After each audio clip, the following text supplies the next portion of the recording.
Hey guys, Philosophios here. This is going to be a video on the ZDPS Witch Doctor. Most of you guys know I don't usually make Witch Doctor content, but I've been having a lot of fun playing this build, so I wanted to go ahead and make a little guide on what I'm doing and how everything works and stuff like that. I get a lot of questions on stream. I want to address all that here. Before I get into the spec and the itemization, I do want to say, the idea is pretty straightforward, the build is pretty cookie cutter, but there are a handful of different options in terms of a couple of the runes on the abilities and the itemization combination of loot that you're going to use. There are some options that ultimately come down to preference. There may be something that is considered the best, but it's essentially doing the same thing, just a different way to get to the same end. So first I'm going to talk about the idea of the build if you're not familiar, and then I'm going to show the setup that I use, and I'm going to talk about some of the other options and things like that. Usually I like to keep the videos shorter and do like a series of videos, but I'm going to just try to cover everything in the one video here on the Witch Doctor. Here's the build. You can see the idea behind the build is essentially crowd control. You're fearing the monsters, you're holding them in this horrify, fear, root indefinitely. That's the idea. And at the most basic level, to start doing this, all you really need is this mask to make the fear last longer and hold them in place, a lot of cooldown reduction, and a lot of EHP. And depending on the length of the mask, so your fear can last 6 to 8 seconds. Depending on the duration of the fear, that's going to determine how much cooldown reduction you're going to need. That way you can constantly have this up. So like with an 8-second mask, mathematically you only actually need 25% cooldown reduction to have 100% fear. Now with the latency and lag and stuff like that and other abilities with cooldowns, you definitely want to have more. Cooldown reduction is extremely strong. But if you have a lower fear, then you have to have a certain amount. You're going to need 50% cooldown reduction. So in a certain amount of min-maxing, it is quite important to have the full duration on the fear. That way you don't need 50% plus cooldown reduction. So you'll see here I actually only have 46. And as I mentioned, the cooldown reduction is very strong, but you don't actually need it to a certain point as long as you're able to keep up your horrify and keep up all of your stuff. Now the other key component to the support build is going to be the star metal kukri, and this is going to reduce your fetish army and your big bad voodoo every time your fetish is hit. So that's going to make your uptime on the big bad voodoo over 100%. You're going to be able to stack, cast multiple ones at the same time, keep the voodoo up for your damage dealers the whole time, as well as your fetish army. So you don't technically need 100% big bad voodoo, but that is part of the build, and that's going to make it much stronger. That's the idea. The two items are going to be the key. And other than that, you basically just stack EHP as much as you can. There are going to be some combinations that are going to be better than others, but we'll get into that in a minute. First I want to talk about the build after I mention those two key components. Now we're going to talk about the skills and abilities. So again, most of this is pretty cookie cutter, not very many options. Here we have the fetish army with the headhunters. This one is good because you get the 2 additional fetishes that shoot from ranged, so a lot of your fetishes will die from melee, AoE, or whatever, and the ranged ones will shoot their darts. So you see a lot of people run this one, increases the number by 3, but they end up dead, so it's much better to have the 2 additional at range. We got Piranha on the right click. This is essential for triggering strong arms and positioning the mobs, and also putting the debuff. They take 15% increased damage from the Piranha, and this is going to help you position monsters and things like that. So we got Big Bad Voodoo Slam Dance, obviously damage increase for the group. Spirit Walk with the Healing Journey for the heal, mobility, movement speed, survivability, everything kind of in one. Some people run Jaunt here. The increased duration with a lot of cooldown reduction is definitely strong, but generally most people run the heal. For obviously that heal, you do have the cooldown reduction, so you can hit this quite often and get like a little mini health potion there. Down here we have Haunt with Poison Spirit. This is going to increase the damage the monsters take by 20% from all sources. So this is just another damage debuff. You just cast it on the monsters, and it's going to increase the damage that everybody in the group is doing, and this is going to jump from monsters. So when one dies, it'll go to another and another and another, and it won't duplicate, but it will jump and jump and jump. So definitely effective. You do have to spam it quite a lot to get a good value out of that, but some people here, you see them run the Mass Confusion, basically doing the same thing with Paranoia, 20% additional damage. The difference is this has long cooldown, and it only lasts 12 seconds. Now with cooldown reduction, Grave Injustice, this is up a lot, but the uptime on Haunt is going to be more. So generally that's been preferred, kind of a recent change on the Haunt rune there. Then we have Horrify. This is going to be essential for the Fear. Face of Death for the additional range, that's going to be key just to kind of maximize the area that you can control. So not really a choice on that one. And for the passives we got Spirit Vessel, obviously for the Chi Death and cooldown reduction on some abilities. You got the Creeping Death. This is going to make your damage over time abilities last for 5 minutes. So you don't have to reapply Haunt over and over on the same target. And Piranha similarly. You just cast it once and it's up.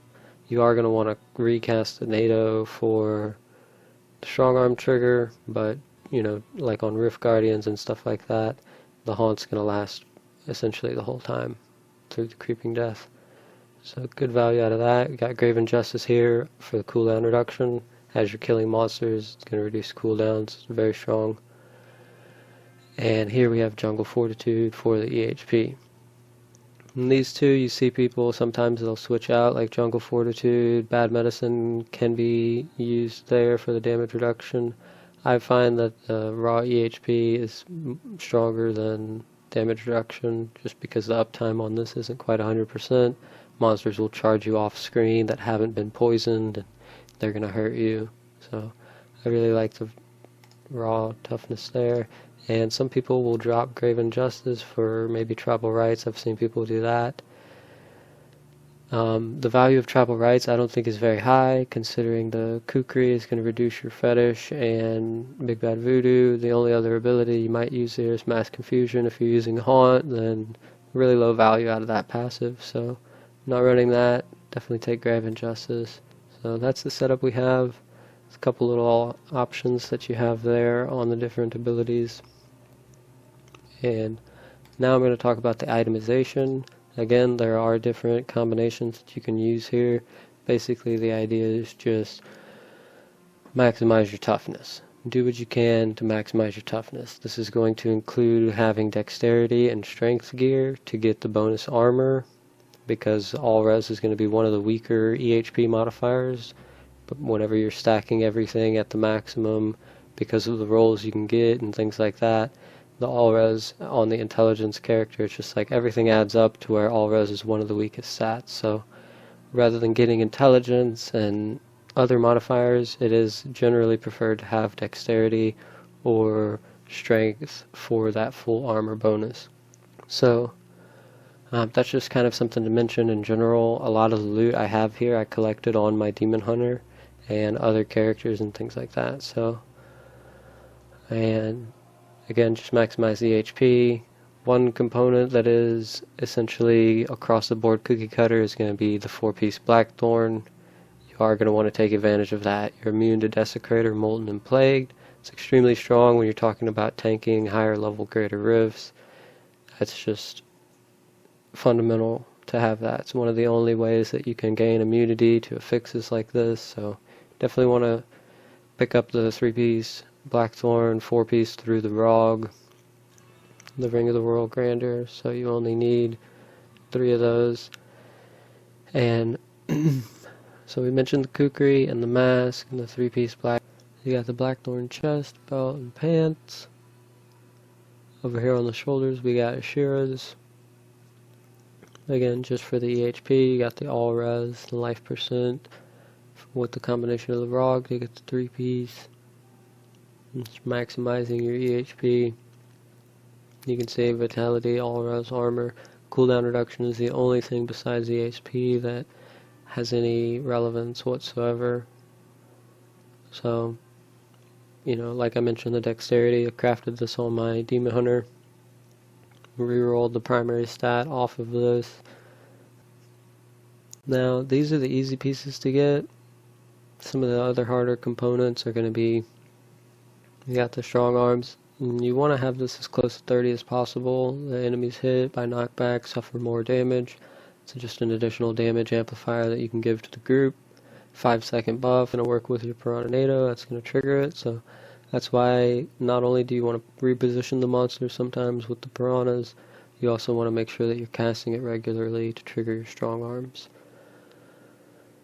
So that's key. On the necklace, you really need a Zephyrian. There are going to be other options, but at the end of the day, you really need the immunity to lightning, things like electrified. You can't avoid them, even if you fear lock them down, you have them held down. They can't cast anything, but they're still going to trigger the electrified. So definitely want the Zephyrian. And the rolls aren't, like, none of the rolls on any of the loot really matter as long as you have the appropriate amount of cooldown reduction to keep your fear and maximize your EHP. Literally, that's all that matters. The rolls on the mask could be better, but, you know, we got good EHP there. And then the other key item is going to be this ring, Rachel's Ring of Larceny. It gives you a movement speed when you fear for 4 seconds. You're constantly fearing, so this is going to have a 100% uptime. And the combination of this ring and these boots basically make it like you have spirit walk the whole time. You can walk through monsters and you're moving very quickly. So you can move around and it just increases the amount of control that you have in the area. So that ring is definitely good. I like the combination of the boots. Again, obviously the ROG here.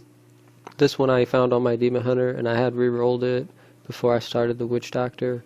I would have rather have kept the life on hit and rolled off the attack speed for the socket if I would have been thinking about the Witch Doctor. But again, this is an old ring I had on my Demon Hunter, so not perfectly rolled. All of my loot is not 100% perfectly rolled, so.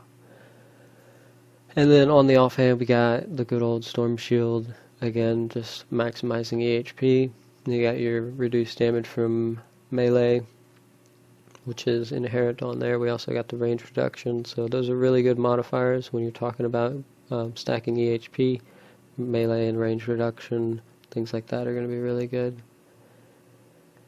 And gems, mostly all res, a little bit of vitality. This is a matter of just balancing out your character where you're at. I was running all res gems, and I noticed a little bit of vitality was boosting my toughness higher. So gems in the gear is just kind of balancing wherever you're at. If you end up with low all res on your loot, you might take more advantage of the all res. So just balance yourself there, kind of guess and check, whatever you got to do to figure out what's best. And the legendary gems in the jewelry, you definitely need to have the 3 sockets. And the poison gem, the toxin gem, is going to be the most cookie cutter. Everybody always pretty much has this on the Witch Doctor. It's going to give a 10% increased damage to everyone. The other one are going to be defensive gems. So you have the esoteric alteration here, reducing non-physical damage and adding resistance when you're below a half-life. So really good gem. The other gem you can use is Moratorium. This gem, I also see Witch Doctors running this one, and I'm sure it's doing really well. But generally I'm preferring this one. And the feedback I gathered was leaning toward this one, but you can actually take advantage of both of them depending on the group. You may or may not need Bane of the Trapped. This is going to help trigger things like Cull of the Week and the Demon Hunter's Bane of the Trapped and other abilities, but Again, as I mentioned, depending on the group comp, you may or may not need this. So you can rotate that one out, and you can go double defensive gems with the moratorium and the alteration. So the gem and the weapon, you're going to want the life on hit. Obviously, crit damage, you don't need any damage, so the life on hit is going to be preferred. Other things to keep in mind are going to be your secondary rolls. If you don't have all res on the item, you would like to get some secondary resistances, preferably not the lightning that you're immune to, and probably things like arcane and cold are probably going to be the preferred. Also the physical are going to be preferred secondary resistances because you have low physical damage reduction because the gem is boosting your non-physical.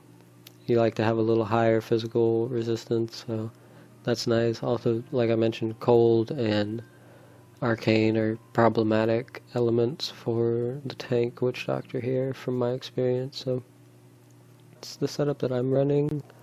Now I'm going to mention a few of the other different options that I see a lot of witch doctors or some other witch doctors using, and that is to not run the illusory boots. And if you need more cooldown reduction, you can fit in the vigilante belt. This, so it has cooldown reduction. So you can run blackthorn boots, pants, and chest, and then the vigilante belt for the additional cooldown reduction if you need that. Another one is this offhand, the homunculus. The zombie dogs can help to body block certain affixes like electrified to protect your team and stuff like that. I haven't had a well-rolled one that I lose too much EHP to be able to run that, but I have heard good things about the zombie dogs helping, again, just to kind of tank a little bit and body block some stuff. So that is definitely an option there instead of the storm shield. Personally, I like the high raw EHP. I was doing even up to greater rift 54, 55 with, 90 million toughness in a group with a buff. You might get a little bit higher depending on the group. You can take a couple hits from most things. So there's not very many things that are one-shotting you per se. But a combination of affixes can, end up bad. So the other thing is the Borns. So a lot of people see the Borns and they run Borns instead of Ashiras, basically. Or instead of the illusory. I mean, there's a bunch of different ways you can combine all these sets. The idea is you just need to get a certain amount of cooldown reduction, and then from there you're just stacking EHP. And, as I mentioned, the Borns is good for the EHP, and more so the cooldown reduction. Like the 3-piece bonus, you get 10% cooldown reduction, that's nice, but, depending on the itemization, as I mentioned, that cooldown reduction is not going to help me, so I'm going to prefer 20% life and 100 all res instead of the cooldown reduction and the life percent. It's less life percent. You end up with more EHP and you still are able to maintain the appropriate amount of cooldown reduction. Again, as I mentioned, if your mask is only 6 seconds, then you're going to actually need more than 50% cooldown reduction to maintain 100% uptime on your fear. Depending on if monsters are dying or not, you don't want to depend on grave injustice triggers to maintain your fear. You want to be able to lock them down even when things aren't dying. So, you do need to get that amount. And with the good mask, you don't need so much cooldown reduction. You can kind of slack on the cooldown reduction and just stack the HP. And as I mentioned, the boots here, I didn't see witch doctors, a lot of them at first running them, but as I started to look at more and more witch doctors, I did see that it is quite common. So definitely really liking the boots here combined with the ring. It just makes your job way easier moving around. I may have left out some different variations and options and things like that, but generally, that's pretty much the idea. You can kind of get the gist of it from here. All the information that you need from there. It's a matter of just kind of balancing out yourself, optimizing your setup. So, one more quick look at the spec, and now I'm actually going to jump into the gameplay and talk about some of the techniques that you're going to want to do while you're playing. So quickly, I'm just going to kind of demonstrate on an elite how you kind of get in and control them. So here we have an elite, and they did cast a waller before I got in. A lot of times if you can spirit walk into the elite, they won't cast anything. But you can see the fear just holds them right there. And at this point, you can use the piranhas to position the monsters. And you can drop your big bad voodoo for your friends. You know, if you had some friends here doing damage, drop the voodoo and drop your fetishes so that they start to reduce your cooldowns. And once you have everything set up like this is when you want to kind of start spamming haunt. Usually you want to get it on the elites and then low health monsters, because whenever they die it will jump, so you're going to get, you know, a little bit extra value when it jumps around. So keep your voodoo up on your friends, drop your fetishes to refresh your cooldowns. Again, with the strong arms, you're going to want to cast the voodoo consistently,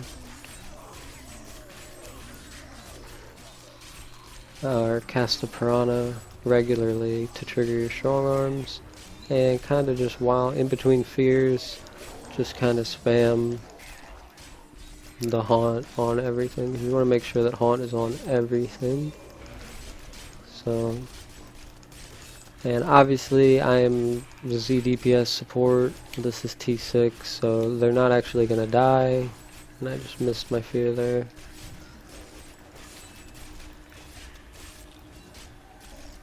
But, I mean, that's essentially the idea. You drop your big bad voodoo for your friends, you drop your fetishes to refresh your cooldowns, cast haunt on everything, and if there was DPS, the haunt would be jumping around like crazy.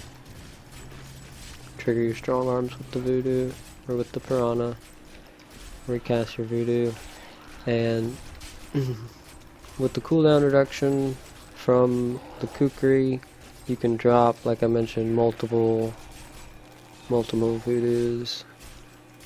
So if you have some friends over here, you can give them voodoo, and over there, just kind of want to keep it up. It's also nice to just kind of have them around, because the voodoo gives you a movement speed increase. You get 20% movement speed. So if you can just kind of have them around, it helps again with the fear. You can control more because you move faster. So it's nice to have voodoos on your DPS as well as on yourself. And yeah, they're at like 75% health. So we're going to go ahead and just leave that and get out of here.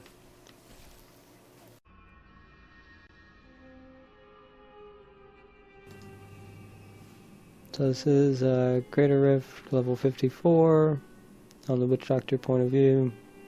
We got 2 Demon Hunters and the Crusader along with the Witch Doctor. And the role of each, basically the Demon Hunters are doing the damage, Crusader is crowd controlling the trash for the Demon Hunters, and the Witch Doctor is holding the elites for the Demon Hunter. So you'll see I kind of scout ahead to try to find elites to lock them down early. Here I'm going to fail at that. But anyways, the idea is the Witch Doctor locks down the elites, and the Crusader kind of helps position them and control the trash, while the Witch Doctor is looking for the elites. And as I already mentioned, kind of already explained the whole gameplay idea. You want to drop the slam dance for your friends, and then your fetishes to reduce your cooldowns while you're maintaining the fear, and casting the Piranha to position the elites, as well as trigger your strong arms. Healing your healing journey if you need the heal, or if you need movement speed to help position, things like that. Pretty straightforward, and spam haunt cast Haunt all the time. Make sure you have your Haunt out on it. Try to get it on as much as possible. And that's pretty much it. Anyways, I already did, discussed all of the gameplay techniques and things like that, so I'm just going to leave you guys here with this riff.